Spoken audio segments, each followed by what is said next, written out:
18,000 आलम उन्होंने उत्ते रहमत वाला पैगंबर दुनिया ते आ रहा है।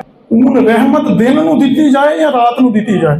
सरदार अलैहिस्सलाम दिन नूं तशरीफ लैके आन या रात नूं लैके आन, उलमा ने वजाहत फरमाई, फरमांदे ने अल्लाह पाक सारियां तों वध जानन वाला वे, अल्लाह पाक हिकमत वाला वे, अल्लाह पाक दनाई वाला वे। अल्लाह पाक ने अपने हबीब नूं उस वक्त दुनिया ते भेजिया जिस वक्त रात जा रही सी ते दिन आ रहा सी।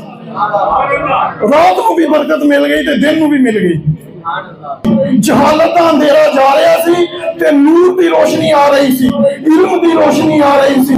जिहड़े ऐसे लोग ने जिहड़े अपनी बेटियां नूं जिंदा कर गौर कर दिंदे सी, जिंदा दफन कर दिंदे सी, जहालत के अंधेरियां दे विच डूबे हुए लोग सी कि अल्लाह पाक ने अपने महबूब नूं, अल्लाह पाक ने नूर वाले रसूल नूं, अल्लाह पाक ने नूर वाले नबी नूं आप नूं उस वक्त दुनिया ते भेजिया कि रात जा रही सी, अंधेरा जा रहा सी ते रोशनी आ रही सी। जहालत का अंधेरा जा रहा सी ते नूर की रोशनी आ रही सी, इल्म की रोशनी आ रही सी। ऐ कैसा रहमतुल आलमीन नबी है जिहड़ा जदों दुनिया ते आया ते नाल ही अंधेरा छा गया। मगरब के टाइम दुनिया में तशरीफ लैके आया ते नाल ही अंधेरा छा गया।